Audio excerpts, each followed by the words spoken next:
Question number 1 है आपके सामने। 41 को 4 से संबंधित करते हुए, संबंध ढूंढते हुए, पैटर्न ढूंढते हुए 37 का आंसर हमें उसी पैटर्न के हिसाब से ज्ञात करना है और प्रश्नवाचक चिन्ह के स्थान पे क्या आएगा वो डालना है। अब देखिए 41 और 4 में क्या पैटर्न लगा हुआ है, क्या संबंध स्थापित है, वो हम कैसे ज्ञात करेंगे। 4 और 1 को यदि हम जोड़ते हैं, जो आपके एग्जाम में अचानक दिमाग में आएगा, और 1 घटाते हैं तो हम 4 ज्ञात कर लेते हैं। क्या यही पैटर्न 37 के साथ लगा हुआ है? 7 और 3 को जोड़ेंगे और 7 3 10 हो गया, 10 में से 1 घटाएंगे तो 9 आएगा, जो कि ऑप्शन में हमारा कहीं नहीं दिख रहा है। इसलिए ये ऑप्शन हमारा यह पैटर्न हमारा वर्क नहीं करेगा। अब हम आते हैं अगले पैटर्न पे। अगला पैटर्न क्या लग सकता है? अगला पैटर्न हम क्या लगा सकते हैं वो आप क्या लगा सकते हैं, आप लगाइए। आप इसको वीडियो को पॉज करके पहले हल करना सीखिए, और तब प्रोसेस समझ में नहीं आए तो वीडियो को प्ले करके आप इसका प्रोसेस कैसे आगे गया उस प्रोसेस को सीखिए। अब देखिए इसमें क्या किया गया है।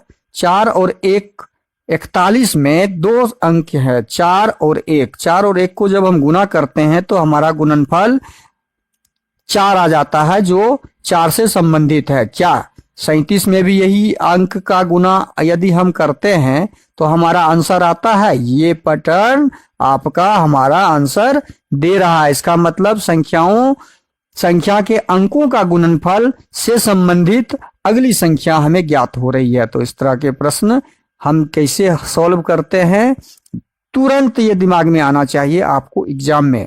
ये इतना सारा वर्क टाइम जो हम आपके लिए ले रहे हैं, ये बेसिक समझने के लिए ले रहे हैं। तो ये बेसिक जब तक बेसिक आपकी जानकारी मजबूत नहीं होगी, आप आगे एग्जाम में कम से कम समय में सॉल्व नहीं कर पाएंगे। तो क्वेश्चन नंबर 1 का सही आंसर हो गया ऑप्शन बी 21। अगला प्रश्न है क्वेश्चन नंबर 2। 19 के बाद है, ये देखिए इस सीरीज में, इस श्रृंखला में प्रश्नवाचक चिन्ह के स्थान पे क्या आएगा वो ज्ञात करना है। अब 19 के साथ अगली संख्या छोटी, फिर 28, फिर 37 बड़ी संख्या, और उसके बाद 65। देखिए एक छोटी, एक फिर बड़ी, फिर बड़ी, फिर बड़ी संख्या, और उस प्रश्नवाचक चिन्ह के स्थान पे क्या आएगा वो ज्ञात करना है। तो इसमें क्या संबंध हम ढूंढ सकते हैं? मान लीजिए हम 19 में इसमें क्या दिया है, 19 में 9 यदि जोड़ते हैं तो कितना हो रहा है? 19 9 28। 19 में 9 जोड़ रहे हैं तो कितना हो रहा है? 19 9 28। अच्छा, इस दोनों को जोड़ने से हमें तीसरी संख्या प्राप्त हो रही है। अब हम क्या करेंगे कि इस 9 को 28 के साथ जोड़ेंगे तो हमारा फिर चौथी संख्या 9 8 17 37 प्राप्त हो रहा है। अब हम इस दोनों को जोड़ दिए तो हमारा चौथी संख्या प्राप्त हो गया। अब हम क्या करेंगे? 28 को 37 के साथ जोड़ते हैं तो 7 8 7 15, 3 2 5 1 6। देखिए हमारी अगली संख्या प्राप्त हो गई। यह पैटर्न इसमें लगा हुआ है। अब हम क्या करेंगे? 37 में 65 को जोड़ देंगे और जो संख्या आएगा वो प्रश्नवाचक चिन्ह के स्थान पे आ जाएगा। तो 7 5 12, 6 3 9 1 10, 102 इसका आंसर आएगा। इस प्रश्न का सही आंसर 102 आएगा, और 102 हमारा ऑप्शन सी में दिया हुआ है। तो क्वेश्चन नंबर 2 का सही आंसर 102 ऑप्शन सी होगा। अगला प्रश्न क्वेश्चन नंबर 3। लुप्त पद ज्ञात करें या लुप्त संख्या ज्ञात करें। देखिए यहाँ पे लुप्त पद में प्रश्नवाचक चिन्ह है, इसे ज्ञात करना है। तो इस तरह के जब भी आपके बॉक्स में क्वेश्चन आवे तो पहले बड़ी से छोटी से बड़ी की तरफ देखना है, और देखिए यहाँ लेफ्ट से राइट की तरफ हमें पहले ध्यान रखना है कि ये छोटी से बड़ी की तरफ आए हैं, लास्ट में बड़ी है। अब 11 2 4 को क्या किया गया, जो 98 हम निकाल सकते हैं, ले आ सकते हैं। 11 दूनी 22 और 22 दूनी 44 यदि गुना करते हैं तो 44 ही हो रहा है। 11 दूनी 22 और 22 दूनी 11 दूनी 22, 22 चौके 88, 88 ही हो रहा है। तो क्या करेंगे हम उसमें 88 98 लाने के लिए गुना यदि करते हैं और 10 जोड़ देते हैं। देखिए यह पैटर्न इसमें लगा के देख लेते हैं, क्या यह लग रहा है? 11 दूनी 22 चौके 88 और जोड़ 10, 88 10 98। यहाँ पे तो हम 98 ले आए, क्या इसमें यह पैटर्न लगा हुआ है ये देख लेते हैं। 3 गुने 6 गुने 5, 6 पंचे 30, 30 तिया 90, 90 10 100 आ गया। देखिए 90 10 100 आ गया। इसका मतलब है यही पैटर्न हमारा प्रश्नवाचक चिन्ह जो है उसको ज्ञात करने के लिए भी लगाना होगा। तो 8 गुने 9 गुने 1 जोड़ 10 लगा के देखते हैं। 9 8 72, 72 को 10 72 में 10 जोड़ेंगे तो 72 10 82 आंसर आना चाहिए और आएगा भी। तो जो ऑप्शन डी में दिया हुआ है। इस तरह के प्रश्न में पैटर्न क्या लगा हुआ था देखिए, इस दोनों तीनों के बीच में गुना का पैटर्न लगा हुआ था और इसमें हमने 10 को जोड़ दिया। इसमें क्या किया, 10 को जोड़ दिया, यही पैटर्न लगा हुआ था। इसमें भी वही है, तीनों को गुना कर दिया गया और 10 जोड़ दिया गया। वही पैटर्न हमने इसमें भी लगा के देख लिया। वही पैटर्न कि 8 गुना 9 गुना 1 जोड़ 10, बस यही तो हमारा पैटर्न था यहाँ पे लगा हुआ, जोड़ 10। यही पैटर्न हम यहाँ पे लगा के चेक कर लिए और इस पैटर्न के आधार पे हमारा आंसर आ गया। अब अगला क्वेश्चन आपके सामने, क्वेश्चन नंबर 4। मुर्गा का संबंध मुर्गी के साथ ज्ञात करते हुए प्रश्नवाचक चिन्ह का आंसर ढूंढना है। ये तो आसान है, बहुत आसान है। इस तरह के प्रश्न लेकिन पूछे जाते हैं घुमावदार। मुर्गा और मुर्गी शब्द में पुल्लिंग और स्त्रीलिंग शब्द का अंतर है, तो मुर्गा पुल्लिंग शब्द हुआ और स्त्रीलिंग ठीक उल्टा, उसका उल्टा है, होता है स्त्रीलिंग शब्द है। उसी प्रकार से हम ऑप्शन में देखेंगे पुल्लिंग स्त्रीलिंग सी में नहीं है, बी में भी नहीं है, डी में भी नहीं है और घोड़ा घोड़ी ऑप्शन ए जो है यह पुल्लिंग घोड़ा पुल्लिंग हुआ और ठीक विपरीतार्थक या स्त्रीलिंग शब्द हो गया उसका घोड़ी शब्द। तो हमारा ऑप्शन ए इस प्रश्न का सही आंसर हो जाएगा। अगला प्रश्न है क्वेश्चन नंबर 5। क्वेश्चन नंबर 5 में दिया हुआ है 2 त्रिभुज 5 बराबर 5। अच्छा, 2 त्रिभुज 5 बराबर 5 जो दिया हुआ है, तो त्रिभुज के जगह पर गणित का कौन सा चिन्ह रखेंगे जो ये 5 के बराबर कर दे। तो 2 के त्रिभुज के जगह पे आप दिमाग लगाइए। क्वेश्चन नंबर 5 देखिए क्या है। क्वेश्चन नंबर 5 में दिया हुआ है यदि 2 त्रिभुज 5 बराबर 5, 2 त्रिभुज 3 बराबर 3, 8 त्रिभुज का मतलब वहां पे गणितीय कौन सी संक्रियाएं की जाए कि 5 हमें प्राप्त हो जाएगा। तो यहाँ पे जो दिया हुआ है 2 त्रिभुज 5 बराबर 5, ये हमें कैसे ज्ञात होगा। अब इसे ज्ञात करने के लिए हम क्या करेंगे कि संक्रिया करके देखते हैं। हम इसको करेंगे 2 गुना 5, 2 को 5 से गुना करेंगे तो हमें प्राप्त होगा 10, 10 को 2 से भाग लगाएंगे तो हमें प्राप्त हो जाएगा 5, 2 से भाग लगाएंगे तो हमें 5 प्राप्त हो गया। यही पैटर्न हम 2 त्रिभुज 3 में लगा के देखते हैं। यही पैटर्न हम किस में लगा के देखेंगे, यही पैटर्न 2 त्रिभुज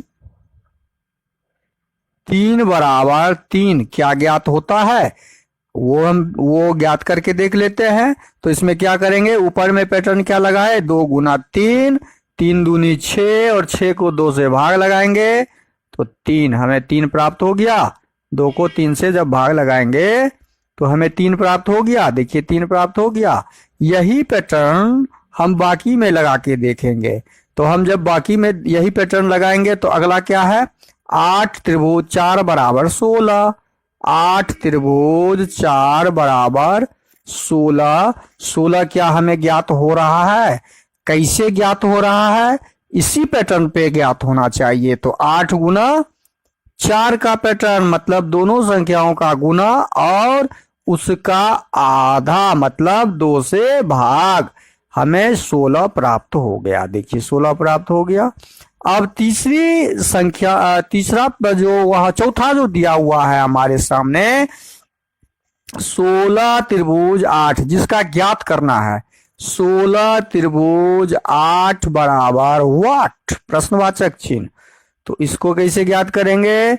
इसे भी हम इसी प्रकार इसी पैटर्न पे लगाएंगे। 16 आठे 96 और 96 का आधा कर देंगे।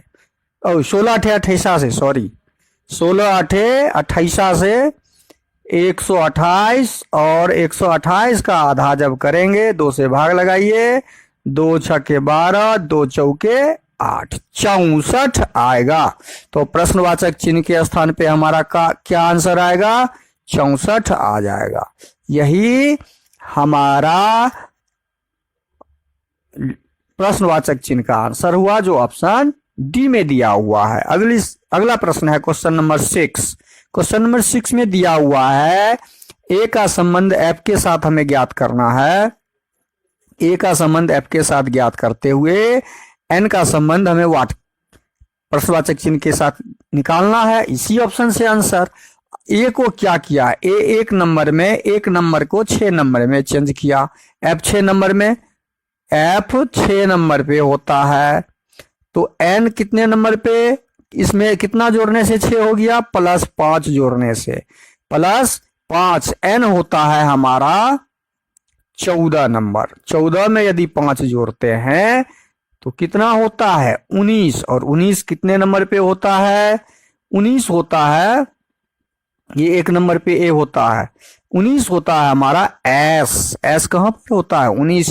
तो हमारा इस प्रश्न का सही आंसर क्या हो जाएगा? ऑप्शन बी, 19 हमारा सही आंसर निकला। अब इस तरह के प्रश्न जब भी आए तो स्थानीय मान हमेशा ध्यान रखिए, अल्फाबेट का स्थानीय मान आपको याद करना जरूरी होता है। अगला प्रश्न है क्वेश्चन नंबर 7। क्वेश्चन नंबर 7 में दिया है दिए गए विकल्पों में से कौन सा निम्नलिखित शब्दों का सार्थक क्रम दर्शाएगा? सार्थक क्रम के लिए हम क्या करते हैं?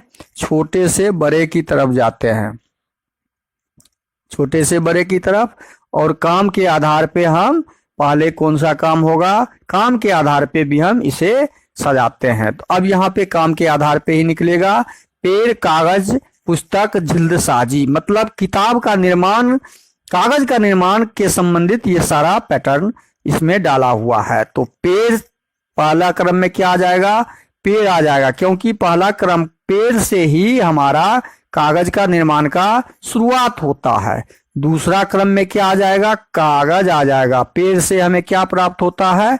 कागज। तीसरा क्रम दूसरे क्रम में आएगा, और ऑप्शन 3 दूसरे क्रम में आएगा, और ऑप्शन 2 जो दिया हुआ है यहाँ पे, पुस्तक नंबर 2, कागज को इकट्ठा करके पुस्तक का निर्माण करते हैं, और उसके बाद जिल्दसाजी का। तो 1 3 2 4 हमारा उपक्रम ऑप्शन डी में दिख रहा है। तो इस प्रश्न का सही आंसर ऑप्शन डी होगा। अगला प्रश्न है क्वेश्चन नंबर 8। इसको देखिए, एक विशिष्ट कोड भाषा में इस तरह के प्रश्न जब भी हो लंबे, तो इस में केवल जो दिया गया है ज्ञात करना है, उसे दिया गया नहीं जिसको ज्ञात करना है। पौधा किसमें उगता है, इसे ज्ञात करना है, इसको चिन्हित कीजिए। और पौधा किसमें उगता है आपको पता है, मृदा में उगता है, तो मृदा लिख लीजिए। और मृदा किसके लिए से यहाँ पे दिया है? अर्थ। मृदा का अर्थ ही ज्ञात करना है, हमें पूरा पढ़ने की जरूरत नहीं है। मृदा का अर्थ सफेद होता है, तो सफेद हम लिखेंगे, और जहां पे ऑप्शन में होगा हमें टिक लगा के आंसर आगे बढ़ते जाना है। तो इस क्वेश्चन नंबर 8 का सही आंसर ऑप्शन बी हो जाएगा। अगला प्रश्न है क्वेश्चन नंबर 9। 27 सितंबर शनिवार था। क्या था? शनिवार था। तो जब 27 सितंबर शनिवार था, 27 सितंबर शनिवार था, तो हमें ज्ञात क्या करना है? हमें ज्ञात करना है कौन सा दिन? 27 अक्टूबर। 27 सितंबर शनिवार है, तो उसी वर्ष 27 अक्टूबर हमें ज्ञात करना है। 27 अक्टूबर कौन सा दिन होगा? 27 अक्टूबर कौन सा दिन होगा? व्हाट दिन। अब इसके लिए हम क्या करते हैं? इसके लिए हम हमेशा कुल दिन ज्ञात करते हैं, और कुल दिन में 7 से भाग लगा के शेषफल ज्ञात करते हैं। अब सितंबर का कुल दिन निकालिए। सितंबर में कुल दिन कितना हो गया? सितंबर का कुल दिन हमारा हो जाएगा, सितंबर 30 दिन का होता है और 27 दिन का हमें दिन ज्ञात है, तो 27 दिन घटा लेंगे तो 3 दिन का सितंबर का दिन ज्ञात करना होगा। और अक्टूबर का कुल दिन क्या हो जाएगा? अक्टूबर का कुल दिन बराबर 27 अक्टूबर का ज्ञात करना है, तो टोटल 27। तो टोटल कुल दिन कितना हो गया? 30। और 30 में हम क्या करेंगे? 7 से भाग लगाएंगे, शेषफल हमारा क्या आ गया? 2। शेषफल 2 आ गया। यही शेषफल हमारा उस शनिवार में जुड़ जाएगा। यही शेषफल क्या हो जाएगा? शनिवार में जुड़ जाएगा। यही शेष हमारा शनिवार में जुड़ जाएगा और हमारा अगला दिन ज्ञात हो जाएगा, मतलब 27 अक्टूबर का दिन ज्ञात हो जाएगा। शनिवार के बाद रविवार, सोमवार, मतलब 27 अक्टूबर हमारा क्या हो जाएगा? सोमवार ज्ञात होगा। 27 अक्टूबर सोमवार होगा, जो सही आंसर है ऑप्शन डी में। 9 प्रश्न का सही आंसर ऑप्शन डी निकलेगा। इसको समझ में आ गया। कुल दिन हमेशा ध्यान रखिए, कुल दिन में 7 से भाग लगा के जो शेष आता है वो दिए गए दिन में जोड़ देते हैं, वही दिन ज्ञात करने वाला दिन होता है। अगला प्रश्न है क्वेश्चन नंबर 10। यदि किसी घड़ी का दर्पण प्रतिबिंब, देखिए दर्पण प्रतिबिंब दिया हुआ है, दर्पण प्रतिबिंब दिया हुआ है 3:15 समय दिखाया गया है और सही समय ज्ञात करना है। तो सही समय बराबर 11.6, मतलब 11:60। 12 बजे में हम 12 बजे में 3:15 को घटा देंगे, हमारे पास बच गया 45 और ये 8:45 बजता होगा सही समय। तो हमारा सही आंसर क्या हो गया? 8:45। तो यह किस में है? ऑप्शन डी में दिया हुआ है। जब भी दर्पण से या दर्पण प्रतिबिंब ज्ञात करना हो, दर्पण प्रतिबिंब ज्ञात करना हो घड़ी का सही समय से, तो उस समय में भी हम 11:60 में ही घटाएंगे। वीडियो को शुरू से अंत तक जरूर देखिए। वीडियो अच्छा लगे तो लाइक कमेंट साथ साथ कर दीजिए।